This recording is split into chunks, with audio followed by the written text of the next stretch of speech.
My name is Grace. I'm 29. Today, Chicago's notorious gray clouds seem to descend solely for me, heavy and oppressive, as though they carried a personal grudge. I work as an accountant at a private medical clinic. Numbers have always been kind to me. Income, expenses, balance sheets. They deliver clear, final answers. 2 plus 2 equals 4. No ambiguity. Yet the arithmetic of life, I've discovered, follows none of those tidy rules, especially when your heart aches with the longing to become a mother. My hands shook as I sat on the frigid metal chair in the hospital waiting room. The biting antiseptic odor turned my stomach. Beside me, a young woman cradled a baby wrapped in soft pink. The infant slept peacefully while she caressed its cheek with a tenderness that regarded the child as the world's most priceless possession. I turned my gaze away. In that instant, I would have traded every possession I owned to trade places with her, to know that bone-deep fatigue, those sleepless nights, anything so my arms would no longer be empty. I yearned for our home's suffocating silence to be shattered by a baby's cry. I've been married to Mark for 4 years. He's a real estate agent, industrious, charming, universally liked, or so I believed. We've been trying for 2. Each month brought fresh disappointment, followed by the quiet tears I wept in the bathroom with the faucet running to mask the sound. Mark always reassured me, "We have time, Grace, don't rush." But I was exhausted by waiting. Today, I had come for a conclusive answer. Mark wasn't with me. This morning, as he left, he'd said, "I've got a major closing, honey. I can't miss this one. You'll be fine." Then pressed a quick kiss to my cheek. The loneliness that followed settled in my chest like a stone. "Grace," the nurse called. I started, rose. My legs felt unsteady as I moved toward Dr. Peterson's office. He was an old family friend, a gentle, fatherly physician, but when I opened the door, his familiar warmth was absent. He sat behind his desk, glasses low on his nose, staring at the files before him. The look he gave me held less of a doctor greeting a patient and more of a man weighed down with guilt. "Sit down, my dear," he said. His voice was strained. I sat, clutching my purse tightly against my lap. "How are the results, Dr. Peterson?" My words emerged frailer than intended. "Is there any hope?" He drew a deep breath, removed his glasses, and set them aside. He avoided my eyes, fixing his stare on a painting across the room. "Grace," he began slowly, "I've reviewed your tests repeatedly. Hormone levels, ultrasound images. Medically, nothing stands in the way of you becoming a mother. Everything appears normal." A spark of hope flared inside me. "So there's no problem? We can keep trying?" He shook his head. His shoulders sagged. "The problem isn't with you, my dear, but medicine can mend the body. It cannot repair every equation life writes." I didn't grasp his meaning. "Is it Mark? Is something wrong with his tests?" He'd always delayed getting checked, insisting it wasn't necessary. The doctor went quiet. He toyed nervously with a pen on his desk. A thick, airless silence filled the space. Beads of perspiration appeared on his brow. He seemed caught between duty and conscience, searching for words that refused to come. Abruptly, he pushed his chair back and stood. "My throat is parched," he said, voice unsteady. "I'm going to fetch some water and hand a file to the nurse. I'll be gone 2 minutes." He walked to the door, paused with his hand on the knob, back toward me. "My computer screen is still on. Old age, I suppose. I forget to shut it down sometimes. You're an accountant. You read numbers and lists well. You might want to glance at it while I'm gone." He slipped out and closed the door gently behind him. I was alone. My pulse thundered in my ears. What had he meant? Why leave me with his computer? Curiosity overpowered fear. I rose slowly, legs trembling, drawn to the desk by an unseen current.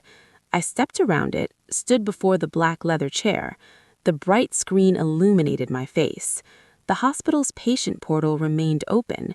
My eyes skimmed rows of medical jargon, dates, codes, until one name froze me in place. Chloe Miller. My breath snagged. That name was no stranger.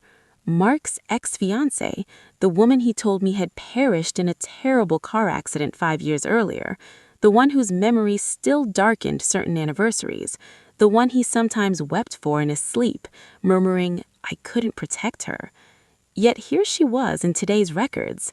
My gaze slid further. The air vanished from the room. Status, pregnancy follow-up 29th week. Spouse, Mark Miller. Same last name as mine. Contact, Mark's cell. My husband's number. I gripped the desk to keep from falling. The world tilted. Bile burned up my throat. Chloe Miller was alive. Chloe Miller was pregnant. And the father was my husband. My mind rejected the truth. "No," I whispered to the empty room. "She's dead. Mark cried. He told me." I reached for the mouse, desperate for a mistaken identity, yet I knew that phone number by heart. It belonged to the man who had kissed me goodbye that morning, citing a big closing. Further details: last visit yesterday. Doctor's note: father-to-be wishes to attend the delivery. Fetal development normal.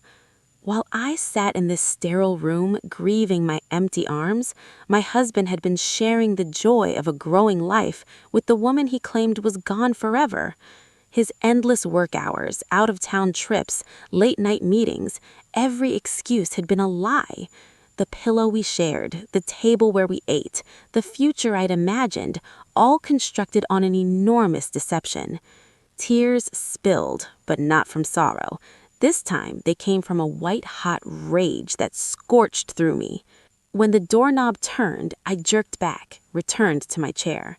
Dr. Peterson entered. He avoided my gaze, sat, and switched off the monitor. "Water cooler's broken," he muttered, voice still tight. Then he looked up and saw the ruin in my eyes. He knew I had seen. "Grace," he said quietly, "sometimes life at least not yet. First, I needed to confront the truth in all its brutal nakedness." My steps quickened as I strolled toward the parking lot. Where was she? This woman Mark swore had died. That belly, that baby. I opened the car door and slid into the driver's seat. In the rearview mirror, I met my own gaze. The woman who once carried pure, aching longing for a child had vanished. In her place stood someone angry, already rising from the ashes of betrayal. I turned the key. As the engine growled to life, I made my decision. I wasn't going home. I wouldn't call Mark and demand answers. Not yet. First, I would find Chloe Miller. I would see with my own eyes the second life my husband had so carefully constructed. This story wasn't ending here. In truth, it was only beginning.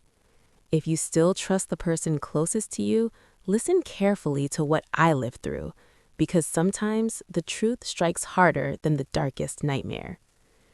After leaving the hospital, I drove aimlessly across Chicago's gray asphalt, no destination in mind. I switched off the radio. I wanted no sound except the steady drone of the engine. Only Mark's voice echoed inside my skull, that trembling, perfectly rehearsed tone of grief. For 4 full years, I had lived in the shadow of a ghost that had never truly existed. When I stopped at a red light, my eyes drifted to the empty passenger seat. I remembered the night Mark sat there and recounted the accident as vividly as if it had happened yesterday. "It was raining, Grace," he had said, head in his hands, voice breaking. "Just like tonight. Visibility was nothing. By the time I saw the truck's lights, it was too late. I swerved. Chloe's scream still rings in my ears. I couldn't get her out. The flames, those flames consumed my life too." That night, I had held him while he sobbed against my chest. Stroking his hair, I had thought, what a devoted man. How deeply he still loves the woman he lost. I had comforted my own husband as he mourned his ex-fiancée. How blind I had been. Those tears, those shudders, those meticulously detailed memories, all of it had been theater. By the time I reached home, dusk had settled. Our pretty Lincoln Park apartment looked, from the outside, like a haven of tranquility. Geraniums bloomed on the balcony, lace curtains glowed softly behind the windows. Everything appeared so normal, so perfect, It turned my stomach. My hand shook as I slid the key into the lock. That familiar click no longer felt like opening my home. It felt like unlatching a chest full of lies. Inside, the house was silent. Mark's beige trench coat hung neatly on the rack beside my umbrella. They looked so perfectly matched, just like we were supposed to be. Such a lovely couple, the neighbors always said. Mark's such a gentleman. Grace is such a lady. No one knew about the chill behind these walls, my desperate longing for a child, or Mark's rehearsed mourning. I walked into the bedroom. Our bed was immaculately made. Mark always insisted on order. He had organized his life the same way. One drawer for me, the dutiful, patient, child-longing wife. Another drawer for Chloe, the passionate, once lost, now pregnant other wife. Those drawers never touched. I opened the nightstand drawer. Mark's watches, cufflinks, and at the very back, that small wooden box, always unlocked, always treated as sacred. The only thing left of Chloe, he had told me, eyes glistening. A necklace pendant I pulled from the ashes. I lifted the box and opened the lid. Inside lay a tarnished silver butterfly pendant. For years I had gazed at it and pitied a young woman stolen too soon. Now, examining it closely, I noticed the tiny stamp on the back, a brand mark from a cheap costume jewelry chain that only became popular last year. This piece could never have survived a fire 5 years ago. The burn marks had clearly been scorched on recently, probably with a lighter in a clumsy attempt to age it. I closed my fist around the metal. It warmed against my skin. This cheap trinket summed up Mark's entire fabrication. The grief he displayed had been nothing more than a piece of mall jewelry with a few hasty scorch marks.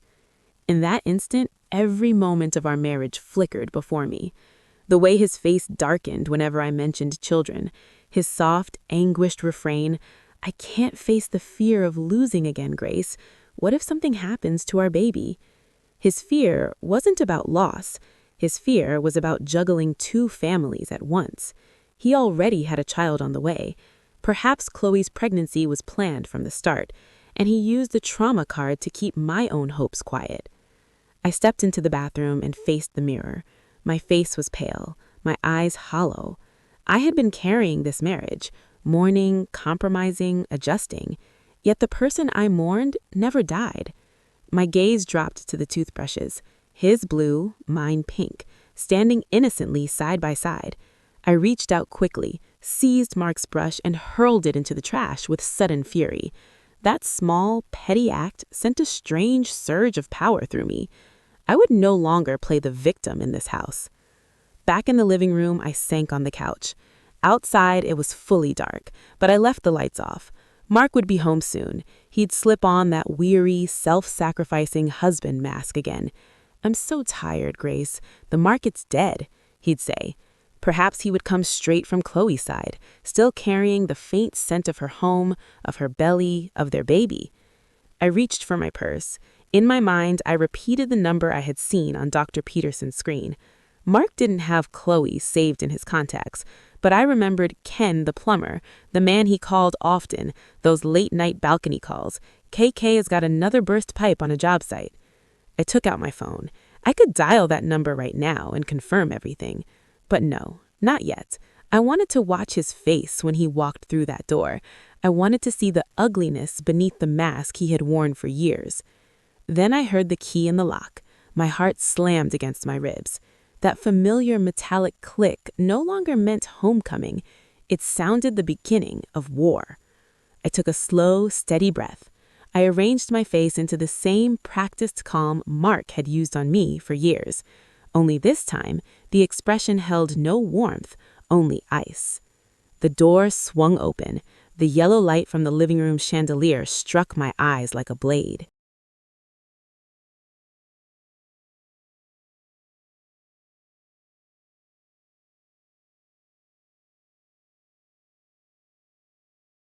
Mark stood frozen in the doorway, keys dangling from his fingers.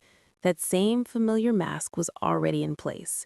Tired yet tender, the devoted husband returning home. His lips parted. He spoke. I couldn't hear the words.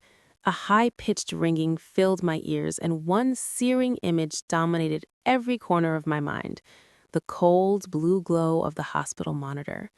Patient, Chloe Miller. Gestational age, 29 weeks. Spouse, Mark. Those lines looped endlessly behind my eyes, drowning out everything else, including Mark's gentle, "Grace, are you okay, honey?" Shock had turned my body to stone. My fingertips buzzed with pins and needles. The man standing before me was the one whose scent still clung to my pillow, whose coffee I brewed every morning, whose arms I had trusted for 4 years. He was also the legal spouse of a woman 7 months pregnant. He slipped off his shoes and crossed the carpet toward me.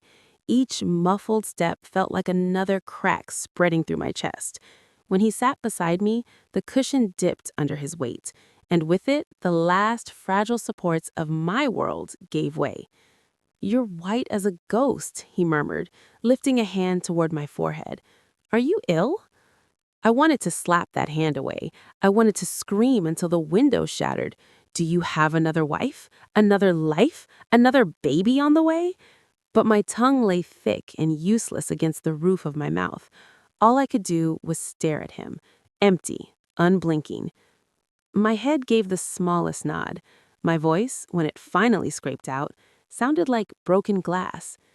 "It hurts. A lot." The concern that flooded Mark's face was so perfectly performed that for one dizzy second I questioned my own memory. Had I misread the screen? A name coincidence? But no. The phone number was unmistakable. It belonged to the device now resting in his pocket, and that word, spouse, was not casual. It carried weight, paperwork, commitment. This wasn't a fling. This was a second, parallel marriage. "Did you go to the doctor today?" he asked, shrugging off his jacket. His tone stayed light, but I caught the brief, sharp glint of alarm in his eyes. I never broke eye contact. I went. His fingers paused mid-button on his shirt. He inhaled, held it. "What did Dr. Peterson say?" Watching him calculate, watching him fish for whether his secret had cracked open, turned my stomach. "Negative," I said, voice flat and glacial. "Again, we're not having a child." His shoulders dropped like strings cut. The breath he'd been holding escaped in a soft rush of relief. He couldn't quite hide the flicker of gratitude that crossed his face before he layered on sorrow. "It's for the best, my love," he said, voice thickening with rehearsed sadness. "It just means it's not our time. We're enough for each other, aren't we? We're enough." We. He had already gutted that word and built another we behind my back. In that instant, every morning recital replayed in my head like a looped film reel. The cemetery visits, the annual anniversaries of grief, the mumbled nightmares, the tears I had wiped away while he mourned a woman who was very much alive and carrying his child. I rose on unsteady legs. Sharing oxygen with him felt like breathing poison. "I'm going to bed." "Aren't you eating? You must be starving," he called after me. I didn't answer. I shut the bedroom door behind me, leaned my weight against it, and slid to the floor. In the darkness, the screen glowed again behind my eyelids. Chloe Miller, 29 weeks. 7 months. For 7 months, while Mark lay beside me pretending to share my longing for a baby, he had been choosing paint colors, folding tiny clothes, listening to heartbeats somewhere else. What had gone through his mind while he watched me cry each month? Pity? Amusement? Convenience? I pressed my palm over my mouth to trap the sob. No, I would not cry. Not one more tear for this man. Not one more tear for this fiction. Shock was cooling, hardening into something sharper, something cold and precise. I pulled out my phone. The screen's light carved harsh shadows across my face. My shaking fingers tapped the name. Chloe Miller, Chicago. Thousands of results. I narrowed it. I remembered the grocery receipt I'd once found crumpled in his coat pocket. La Speranza Market, Pilsen. I opened maps, zoomed to the streets surrounding that store. Narrow blocks, row houses pressed shoulder to shoulder. Somewhere in that modest grid, a heavily pregnant woman was waiting for her husband to come home from work. Did she know he was married, or had he fed her the same polished lies he fed me? Divorced, frequent travel, complicated past. I dragged my pillow to the edge of the bed and sat staring at his. How did he sleep on it? How did he carry two wives, two futures, two entirely separate realities without the weight crushing him? The doorknob turned, slowly, carefully. It wasn't locked, but he didn't enter. "Grace," his whisper came through the wood. "Do you need anything?" I stayed silent, let him think I was already asleep. Let him taste the same quiet deception he had forced on me. "Good night," he said at last. Footsteps retreated. Moments later, the low murmur of the television drifted from the living room. Routine, normalcy. The performance continued. But for me, normal had died the instant I left Dr. Peterson's office. The word spouse on that screen was my marriage's death certificate. I would wait for morning. When daylight came, I would drive to Pilsen. I would walk those streets block by block. If I had to knock on every door, I would find Chloe Miller. Have a good one, I said, sliding the bills across the counter. I'm looking for someone who lives around here. Maybe you know him. Mark, the real estate agent. The man paused, fingers hovering over the register drawer. He peered at me over the top of his glasses. Which Mark? You mean Mark from the yellow building? Yes, I replied, seizing the guess like a lifeline. His wife's pregnant, I think. The storekeeper's face brightened with recognition. Oh, that Mark. Sure, Chloe's husband. He jerked his thumb toward the street. They're in the yellow apartment building right across, 3rd floor. He leaned in, voice dropping to a conspiratorial murmur. He's a real gentleman, that one. The poor guy's been through hell. I frowned, feigning polite curiosity. Oh? Why's that? The man shook his head, lips pursing in sympathy. His ex-wife put him through the ringer, lady, made his life miserable. He fought tooth and nail for that divorce. Thank God he's happy now with Chloe. Baby on the way, they're over the moon. The words landed like bricks against my ribs. My knees buckled. I gripped the edge of the counter to stay upright. So that was the story he had sold her. I wasn't merely absent. I was the villain, the toxic ex who had tormented him, the nightmare he had finally escaped. Mark hadn't simply hidden Chloe from me. He had rewritten me into a monster for her. Thank you, I managed, voice thin. I took the water bottle and forced my legs to carry me outside. The air hit my face, but the fire inside only roared higher. I stared at the yellow building. On the 3rd floor balcony, laundry fluttered in the breeze. Tiny onesies, miniature socks, miniature baby clothes dancing like innocent flags. Then the balcony door slid open. She stepped out. Chloe, the woman from the hidden photos. Dark hair swept into a loose, messy bun, a flowing maternity dress draped over her rounded belly. She pressed one hand to her lower back, bent slowly, and lifted a garment from the laundry basket to pin it on the line. Her face carried the unmistakable weariness of late pregnancy, yet there was a quiet peace in her expression. Seeing her in the flesh was a physical blow. She wasn't a phantom or a rival. She was another woman living a life built on the same lies I had swallowed. I retreated to the car. What now? March up there and shout, "I'm his real wife." She was 7 months pregnant. The shock could make her faint. Something could happen to the baby. Mark would twist it, paint me as the unstable, vengeful ex who endangered an innocent child. No, I had to be smarter. I needed to step inside that life. I needed to touch the evidence of his deception with my own hands. My gaze fell on the work bag in the back seat.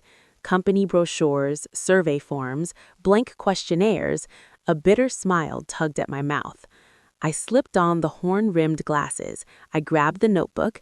Then I crossed to the small baby boutique 2 doors down and bought the softest textured baby blanket displayed in the window and had it wrapped in pale blue paper with a silver bow. I was no longer Grace. I was Emily, market researcher for a premium baby products brand. I drew a steadying breath, stepped out of the car, and crossed the street. The yellow building smelled of damp plaster and yesterday's fried onions. Each stair creaked under my weight. First floor, second, third. I stopped before the brown steel door. The doormat read, "Welcome," in cheerful script. The irony burned. I pressed the bell. Slippers shuffled inside. A shadow passed across the peephole. The lock clicked. The door opened slowly. Chloe stood there, younger and softer in person, eyes slightly puffy from fatigue or sleep, yet kind. Surprise flickered across her face. "Yes?" she asked, gently. I cleared my throat and summoned my most polished professional smile. "Hello, sorry to disturb you. I'm with a baby products company. We're doing market research with expectant mothers in the neighborhood. Participants receive a small thank you gift." I lifted the wrapped package just enough to catch the light. Her wariness melted instantly. An eager smile bloomed. One hand drifted unconsciously to her belly. "Oh, really? That's so sweet."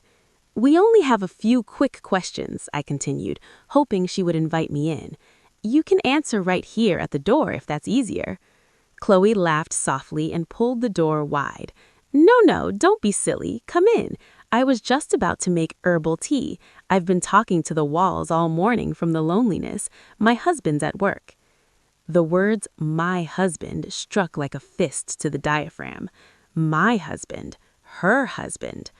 I crossed the threshold. My pulse thundered so loudly I was sure she could hear it. I slipped off my shoes. There, on the coat rack, hung the familiar beige trench coat, identical to the one in our Lincoln Park closet. He had bought two, one for each life. The precision of it made my stomach turn. "Welcome," Chloe said warmly, offering her hand. "I'm Chloe." I shook it. Her palm was warm, trusting. "Pleased to meet you," I replied, meeting her eyes without a tremor. "I'm Emily." "Please, come into the living room," she said, gesturing down the short hallway. The carpet beneath my bare feet felt eerily similar to the one at home. And it wasn't just the flooring. The living room layout mirrored ours almost exactly. Sofa placement, TV angle, even the side table lamp. Mark's meticulous taste had duplicated itself down to the smallest detail. This wasn't a temporary hideaway. This was his second home. My gaze swept the walls, the shelves, then froze on the framed photos lined across the television stand. My breath snagged. In the largest frame, Mark and Chloe beamed at the camera, heads tilted close together. Behind them stretched a brilliant turquoise sea. He wore the blue linen shirt I had folded and packed into the suitcase last. I opened the cover. On the first page, in careful, looping handwriting, "To my darling husband, my hero Mark. Forever, Chloe." Love. The word seared my fingertips as I snapped the book shut and set it back exactly as I'd found it. My gaze shifted. Draped casually over the armchair was the gray cardigan, my gray cardigan, the one I had given Mark 2 Christmases ago, wrapped in silver paper. A week later, he'd sighed dramatically. "I must have left it at the office. Can't find it anywhere. Maybe the cleaning crew took it." I had believed him. Now that same cardigan rested here, soft folds carrying the faint scent of Chloe's perfume instead of mine. Chloe returned with a small tray. The gentle clink of glasses against porcelain cut through the silence. She set a steaming mug in front of me and settled into the armchair opposite, right beside the cardigan that belonged to the man we both called husband. "What does your husband do?" I asked, flipping open my notebook, pen poised, eyes never leaving her face. "He's a real estate agent," she answered, pride warming her voice. "He works so hard, day and night, always on the move. Sometimes he has out-of-town closings that keep him away for days, but it's okay. He's doing it all for us, for our baby's future." The days he told me were business trips, the evenings he claimed were late showings. He had spent them here, drinking this same herbal tea, sitting on this couch, building a life while I waited in the dark. "Isn't it difficult?" I pressed, pressing the pen harder against the paper. Being alone so much during pregnancy? Chloe sighed, a shadow crossing her features. Of course it's hard, but I have to support him. After everything he endured with his ex-wife, I want him to finally have peace. The pen froze mid-word. His ex-wife? I echoed, voice flat. Yes, Chloe said, lowering her tone as though sharing something fragile. She wore him down. She had issues, psychological problems, became completely obsessed with him. The divorce was brutal. She kept causing trouble, making threats. Mark still gets nervous sometimes that she'll track him down. That's why we keep our address private, just to be safe. Ice spread through my veins. I was listening to the story Mark had written about me, the obsessive, unstable ex, the stalker, the threat. While I had spent 4 years trying to be his safe harbor, his confidant, his partner, he had recast me as the villain in someone else's life.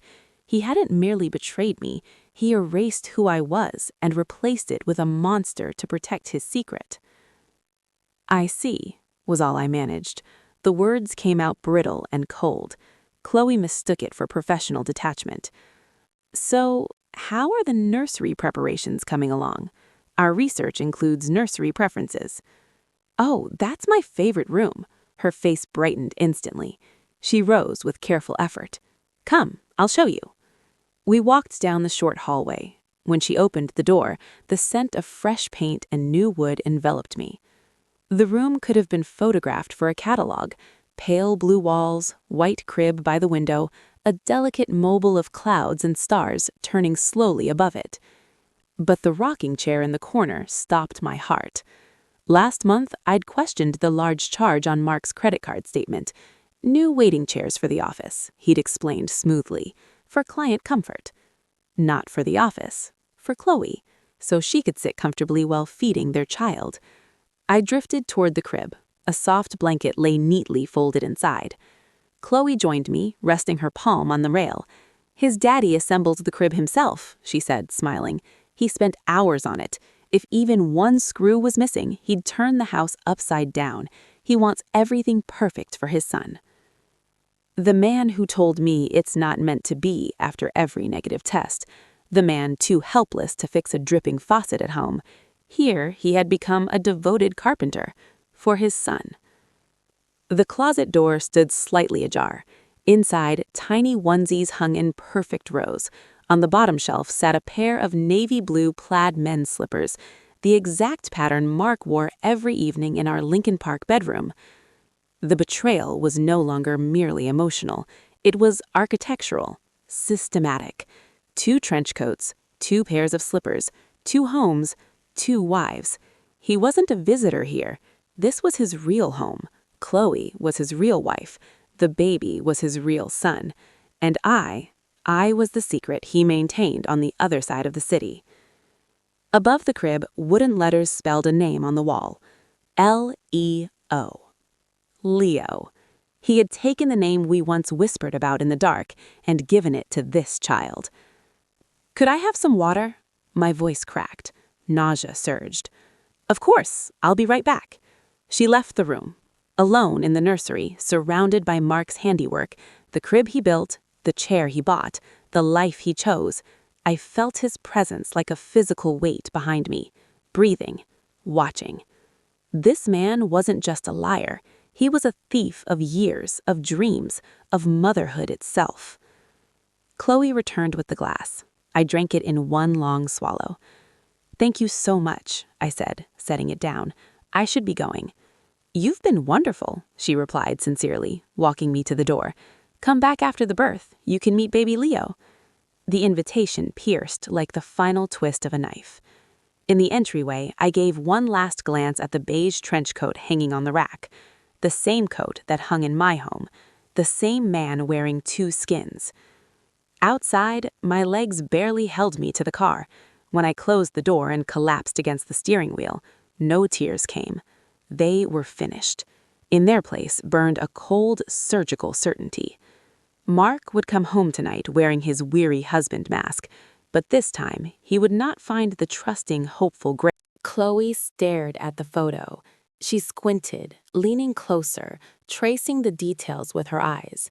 Mark's suit, my dress, the way our arms encircled each other so naturally.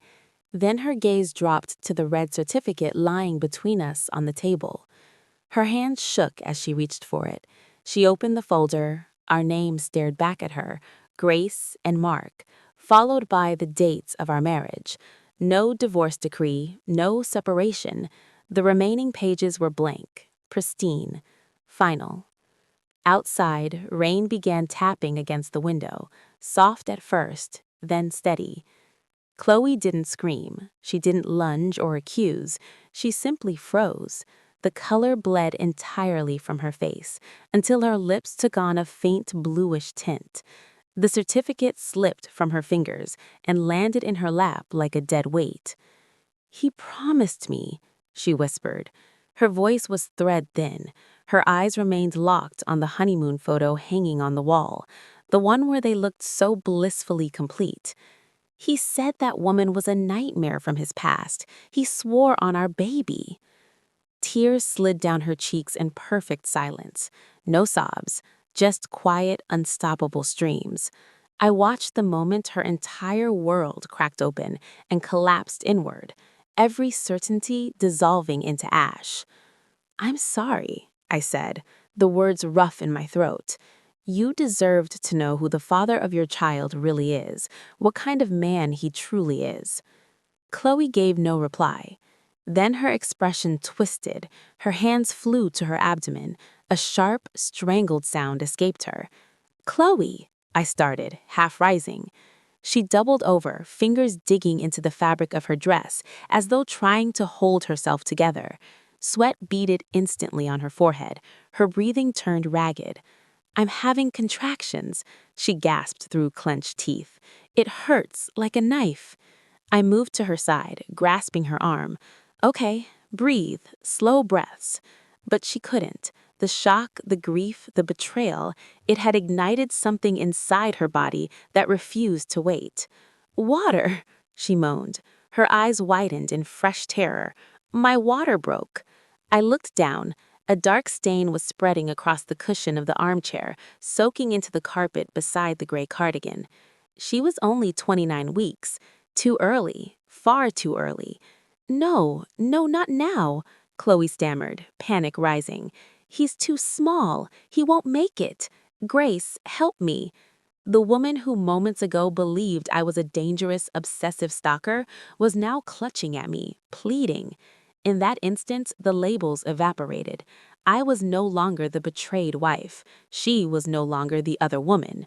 We were simply two people caught in the same storm, one in agony, one trying to keep her from drowning. "Don't be afraid," I said, forcing steadiness into my voice, even as my own hands trembled. "I'm calling an ambulance. We're getting you to the hospital right now. Nothing is going to happen to your baby." Chloe slumped sideways onto the couch. Her breaths came in shallow, frantic bursts. Her eyes began to flutter, rolling. I squeezed her icy hand. "Don't leave me," she whispered, nails biting into my palm. "Don't you dare call him. Just you. Stay." His name flared fresh rage inside me, but I swallowed it. Not now. "I'm here," I told her. "I'm not going anywhere." When the ambulance siren finally cut through the rain at the end of the street, Chloe was teetering on the edge of consciousness. Mark's carefully constructed world was disintegrating in this living room, amid labor pains, falling rain, and wailing sirens. Whether any of us would emerge from the wreckage, and above all, what would become of the fragile life named Leo, would be decided in the hours ahead. Inside the ambulance, the siren throbbed against my skull. Chloe lay on the stretcher, gripping my hand with bruising force through each contraction. Sweat plastered her hair to her forehead. Her eyes were wide pools of fear. In that narrow, swaying space, the tangled mess of betrayal and lies simply vanished. She was no longer the other woman. I was no longer the cheated wife. I was only the person holding her hand while she fought to bring her child into the world. "Hold on, Chloe," I said, raising my voice over the wail. "We're almost there, almost at the hospital." She shook her head weakly. Her lips quivered. It's too early. If something happens to him, I can't live, Grace. If something happens to my son. Her son. Mark's son. The child I had longed for, wept for, begged for in silent bathrooms month after month. The irony was vicious. Here I was, steadying the woman who carried the baby I could never have. Yet when I looked into her terrified eyes, jealousy dissolved into something heavier, like duty. I could not allow Mark's sins to claim her life or her child's. The ambulance lurched to a stop at the emergency entrance. Doors flew open. Cold air rushed in, carrying the sharp antiseptic scent of the hospital. Paramedics lowered the stretcher with practiced speed. I hurried after them, breathless. Inside the automatic doors, a nurse blocked our path, clipboard in hand. "Are you family?" I hesitated. What was I? The legal wife of the man who deceived us both? The bearer of the news that had triggered this crisis? Chloe's hand reached weakly toward me from the stretcher. Her eyes begged, "Don't leave me alone." "I'm her sister," I said. The lie came easily now, the easiest thing I had spoken in days. "I'm staying with her." The nurse nodded briskly. "We're taking her straight to OR. High-risk premature labor. The baby's in distress. Wait here." They wheeled Chloe through the double doors at the end of the corridor. The panels swung shut. "Welcome, little stranger," I whispered to the glass. Just then, soft wheels rolled behind me. I turned. A nurse was guiding Chloe's wheelchair down the corridor. Chloe looked drained, her face as pale as fresh linen, eyes rimmed with exhaustion, but they were open, alert. When she saw me, she lifted a weak hand. The nurse paused. Chloe's gaze went straight to the incubator. The moment it landed on her tiny son, her shoulders began to tremble. She pressed her palm to her mouth. A quiet, broken sob slipped out. "He's so small," she breathed. "Grace, he's so small." I knelt beside the chair and took her hand. Her fingers were cold. "He's alive, Chloe," I said, holding her eyes. "The doctor said he's a fighter. He's holding on." She shifted her stare from the baby to me. Gratitude and shame swirled in her expression. "Why didn't you leave?" she asked softly. "Why are you still here, after everything? I'm your husband's—" "Stop." My voice was firm, but not harsh. "We can't undo what's done. You were deceived. So was I. But that child in there," I nodded toward the glass, "he needs us. Right now, that's the only thing that matters." Chloe nodded once. Her grip tightened on my hand. "Mark," her voice quivered. "If Mark comes—" "He will come," I said, the chill in my tone making her shiver.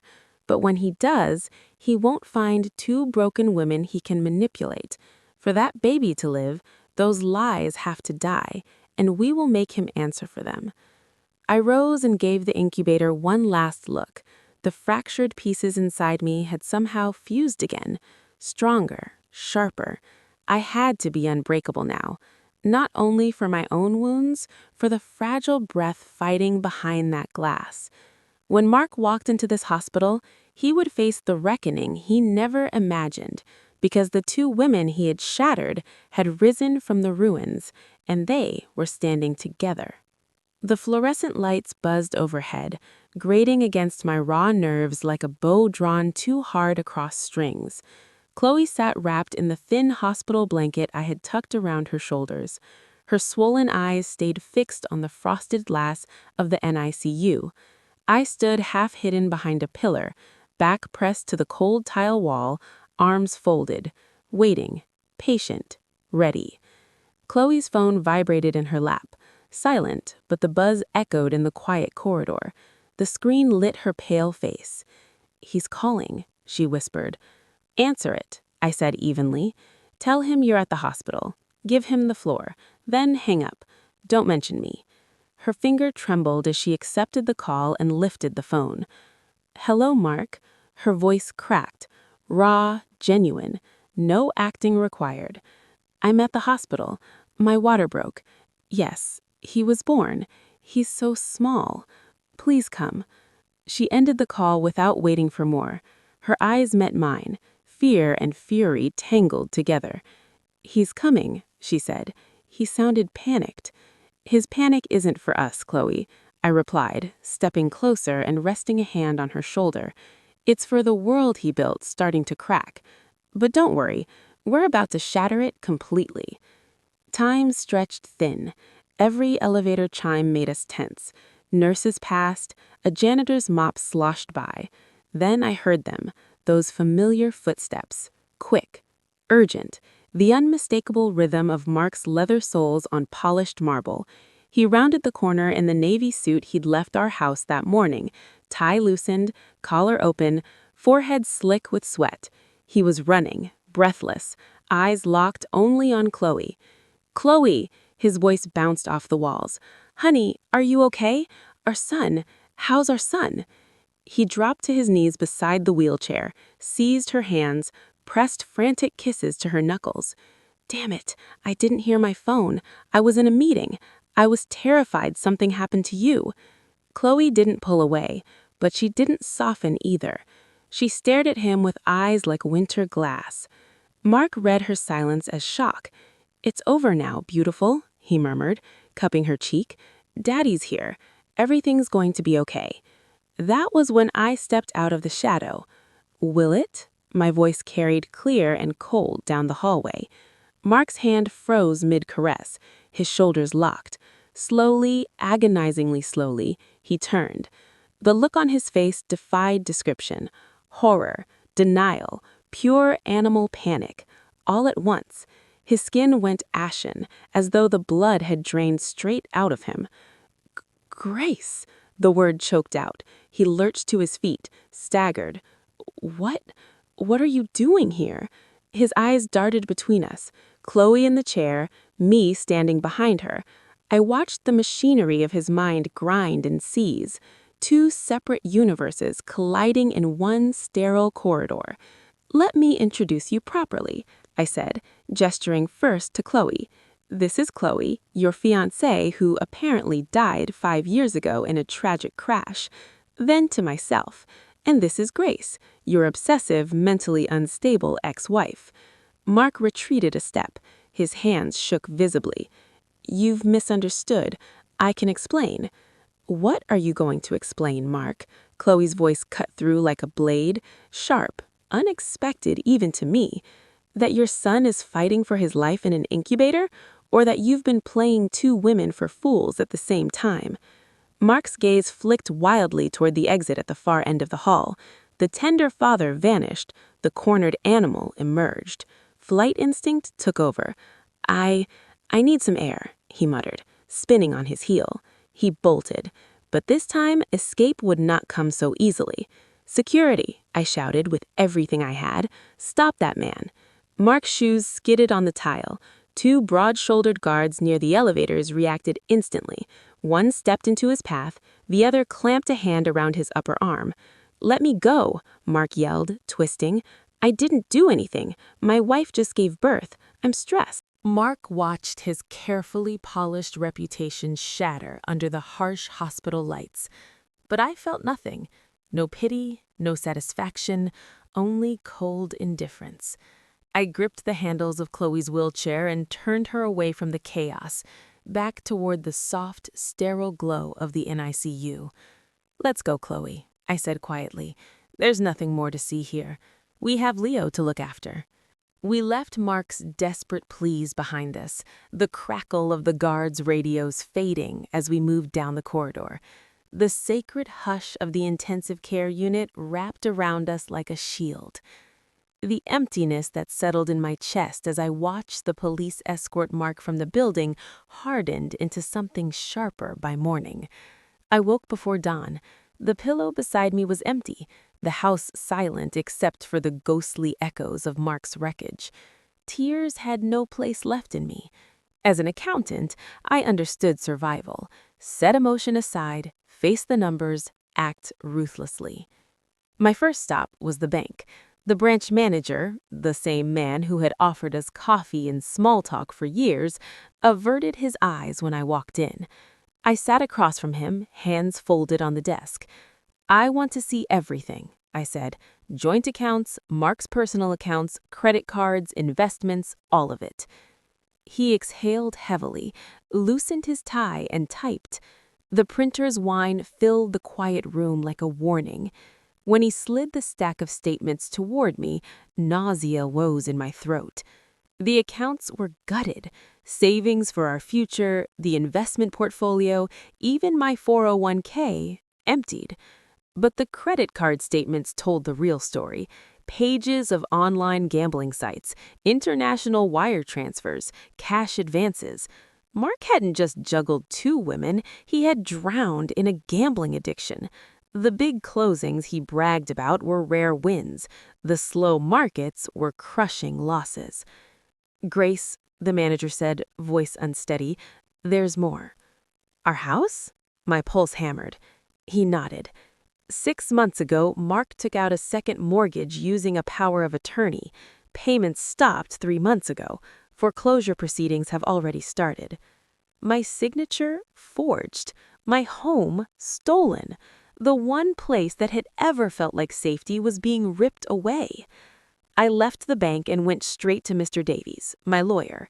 He reviewed the documents in silence, then closed the file with a soft snap. Grace, he said, this isn't just infidelity. This is professional fraud. Forgery, bank fraud, embezzlement, and the bigamous marriage to Miss Miller is a felony in its own right. My hand was steady as I signed the divorce petition. That signature was the obituary for 4 years of lies. We'll file for an immediate injunction, Mr. Davies continued. His assets will be frozen. I gave a bitter laugh. From what I've seen, there are no assets left, only debts. Late that afternoon, I returned home to find 2 men waiting on the stoop. Leather jackets, hard eyes, no suits. They stepped forward, blocking the path. "Where's Mark?" one growled. The voice matched the one I'd heard on speakerphone at the hospital. "I don't know," I said, meeting his stare, "and I'm not his keeper anymore. Whatever he owes you, ask him yourself." The man laughed, a low, ugly sound. "Oh, we will. But the bird's flown. Phone's off, office cleared out. Tell him running won't save him. We'll collect one way or another." After they left, my hands shook as I turned the key. Inside, the house felt like a crime scene. Mark's study had been ransacked, drawers yanked open, papers scattered. His passport was gone, a few suits missing. The expensive watches he loved, likely sold or pawned. He had fled. After giving a statement at the hospital, the police had released him pending charges. But Mark was never brave enough to face consequences. With loan sharks closing in, he had vanished. My phone rang. Chloe's name lit the screen. "Grace," she whispered, voice raw from crying. "The police were here. There's a warrant for Mark's arrest, but they can't find him." "I know," I said. "He ran, left us with the debts, and disappeared." Silence stretched. Then her shaky breath. "Leo, the incubator fees, the hospital bills. Mark's insurance was canceled, non-payment. The billing office just came. They're threatening to discharge us if we don't pay." This was Mark's final betrayal, abandoning his own premature son to medical debt while he ran for the border. "Don't worry," I told her. The resolve in my voice surprised even me. "I'll cover it." "How?" Chloe asked. "He cleaned you out too." "I'll find a way. I'll sell the car, the furniture, whatever it takes. That baby will come home healthy. Mark's poison won't touch him." I hung up and walked to the living room. Our wedding photo hung on the wall, Mark's lying smile frozen in time. I lifted the frame down, set it on the floor, and brought my heel down hard.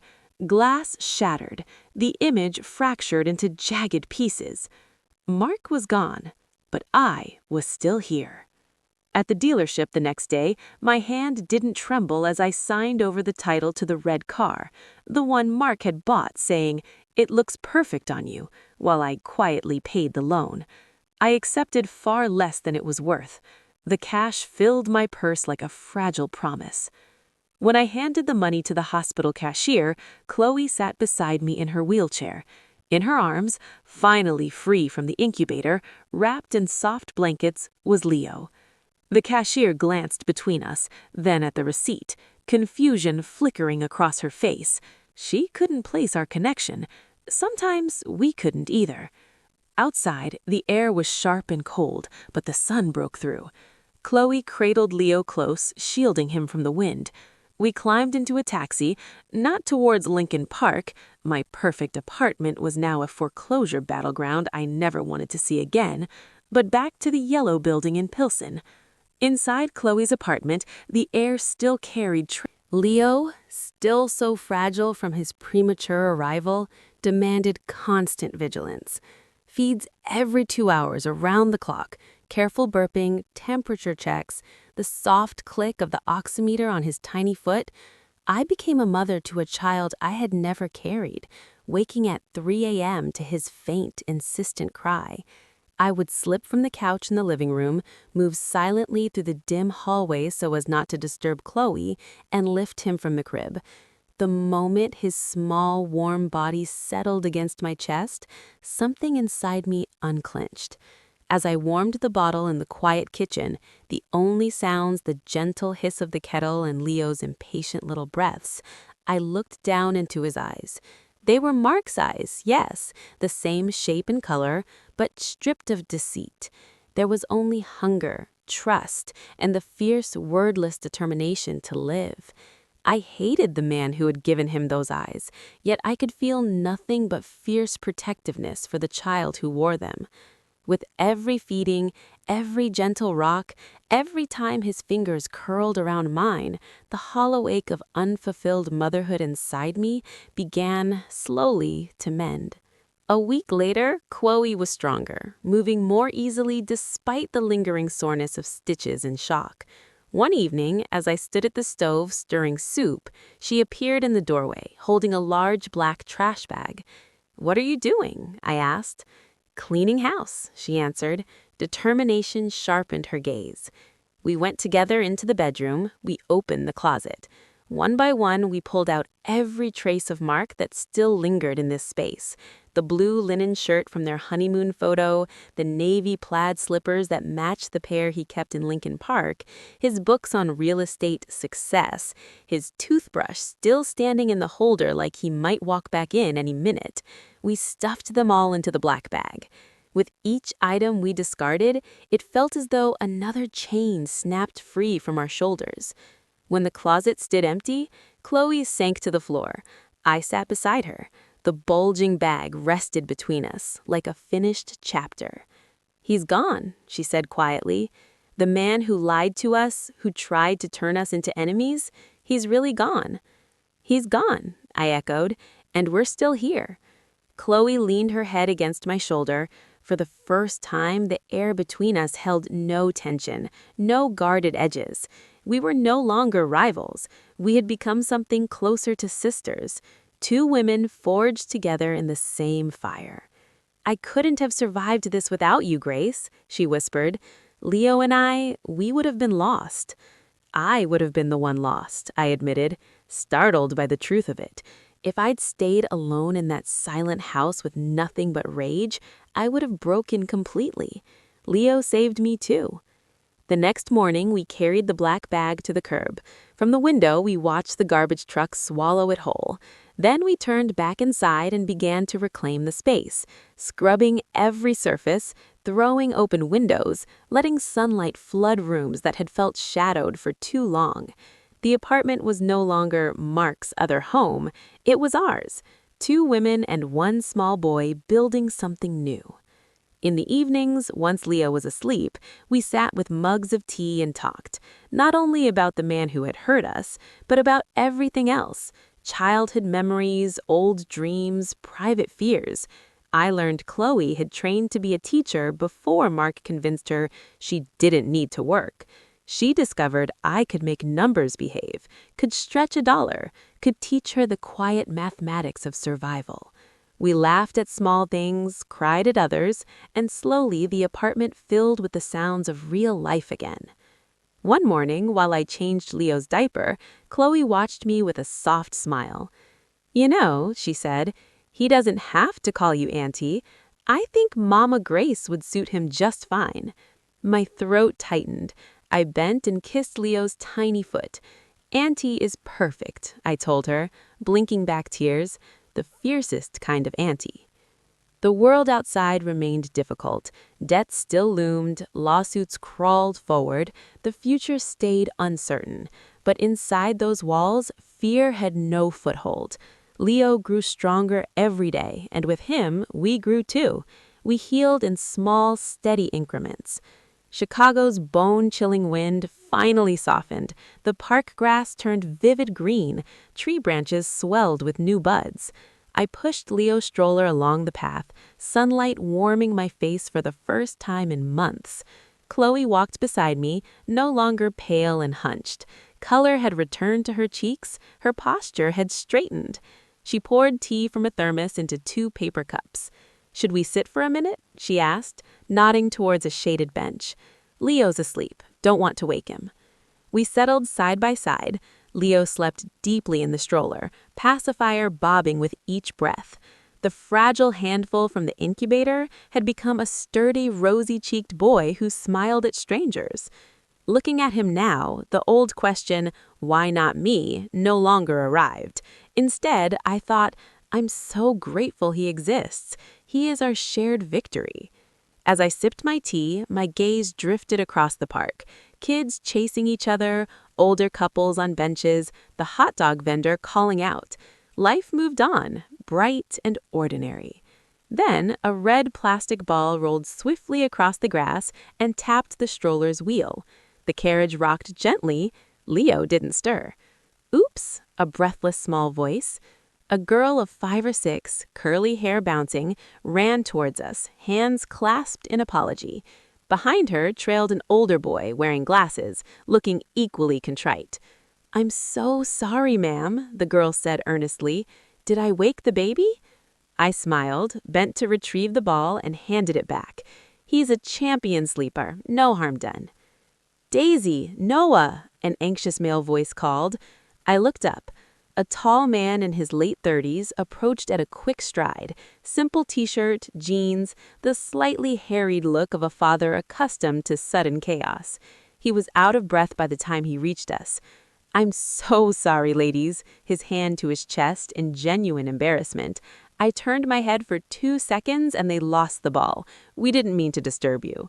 "Not at all." Ethan hesitated, one foot already turned toward the path where his children were chasing each other across the grass. Something invisible seemed to anchor him in place. He glanced back at us, then at the sky as though searching for an excuse to linger. "It's a beautiful day," he said, the words coming out almost shyly, like the start of a conversation he hadn't planned. "I love this time of year in Chicago. When the gray finally lifts, the whole city feels reborn." "Yes," I agreed, tilting my face toward the sun. "It does feel like everything gets a second chance." Ethan's smile deepened, fine lines fanned at the corners of his eyes. "Second chance. I like that." He slipped his hands into his pockets. "The kids and I come here every weekend. If they don't run off all that energy, they bounce off the walls at home." Chloe leaned forward slightly. Must be tough on their mom, chasing them around on her day off instead of resting. The smile on Ethan's face softened, but a quiet shadow passed behind his eyes. He looked down at his shoes for a second before answering. "Their mom isn't with us anymore," he said evenly. "It's been 2 years, so I'm doing my best to be both. Some days I get it right. Some days I'm just trying." The words landed gently, but they carried weight. A small silence settled between us. "I'm so sorry," Chloe said, genuine regret in her voice. "I didn't mean to—" "It's okay," Ethan replied, his tone kind, no trace of bitterness. "Life keeps moving. I have to keep moving with it, for them." His gaze shifted to me then. Our eyes met, and in that brief, unguarded moment, something wordless passed between us. The recognition of shared damage. He had buried love and learned to stand anyway. I had been betrayed and learned to stand anyway. Different wounds, same stubborn refusal to stay broken. "It must be hard," I said softly, "but you have beautiful children, and you're clearly a wonderful father." His face brightened again. This time the smile felt real, unguarded. "Thank you, Grace. That means more than you know." He pulled his phone from his pocket, checked the time. Lunchtime. These two turn into gremlins when their stomachs start growling. We should get going. He paused, then added with a small, almost hopeful lift of his brows, "If we're here next weekend and the kids accidentally terrorize you again, I apologize in advance." "Maybe we'll see you," I said, surprised by how easily the words came. Ethan gave a quick nod, called to Daisy and Noah, took their hands, and started toward the park exit. I watched them go, Daisy tugging impatiently on his arm, Noah gesturing wildly as he explained something important. Ethan listened with patient attention, head tilted toward his son. Chloe nudged me lightly with her elbow. "Whispered, he couldn't stop looking at you," she whispered, a teasing giggle in her voice. "Don't be ridiculous," I murmured, but warmth crept into my cheeks anyway. "I'm not being ridiculous. He seems kind, honest, and most importantly, no ring." I leaned back against the bench and looked up at the sky, clear blue after so many months of gray. For years, I had kept every door inside me bolted shut. Trust, hope, love, those words felt like weapons. Yet in the space of a 5-minute conversation, I felt the faintest click inside my chest, like a lock that had rusted shut, beginning very slowly to turn. Maybe the future wasn't only threat. Maybe renewal could arrive as quietly as spring after a long winter. That evening, when the house grew still and Leo's soft breathing became the only sound, Chloe and I sat across from each other at the kitchen table. Steam rose from our mugs of tea. Streetlights painted the windows orange. My phone lit up. A simple message from Ethan. "The kids are already asking if we'll see the nice ladies with the baby next weekend. I think I am too. Good night, Grace." A smile bloomed on my face, unforced, unguarded. Chloe noticed immediately. She reached across the table and covered my hand with hers. "You deserve this," she said quietly. "More than anyone, you deserve to feel safe enough to open that door again." "We deserve it," I corrected, squeezing back. "Both of us." I looked out at the city lights. Months ago, in that cold doctor's office, staring at a computer screen that held the truth I never wanted, I believed my life was ending. The darkness had felt absolute, final. But darkness is never the end. It is only the season before something new breaks through the soil. If Mark's betrayal had never happened, if I had stayed blind in that comfortable, rotting life, I might never have met Chloe, never held Leo, never discovered the strength it takes to stand beside another wounded woman and choose to rebuild together. I rose and walked to the nursery. Leo slept with one tiny hand tucked under his cheek, peaceful and perfect. Like his name, he had become our brightest hope. Mark had left devastation. From the ruins, we had built something unbreakable. Life will break you, sometimes from the places you least expect. It will ruin plans, shatter certainties, leave you stumbling in pitch black. But the darkest stretch of the tunnel is always the one closest to daylight. If you are reading this and your heart is cracked open, if hope feels like a word in another language, hear me. Pain is not permanent. Broken places mend stronger. Every ending is secretly the opening line of a new beginning. My story isn't finished. Grace's story is only just beginning, and this time she writes it herself.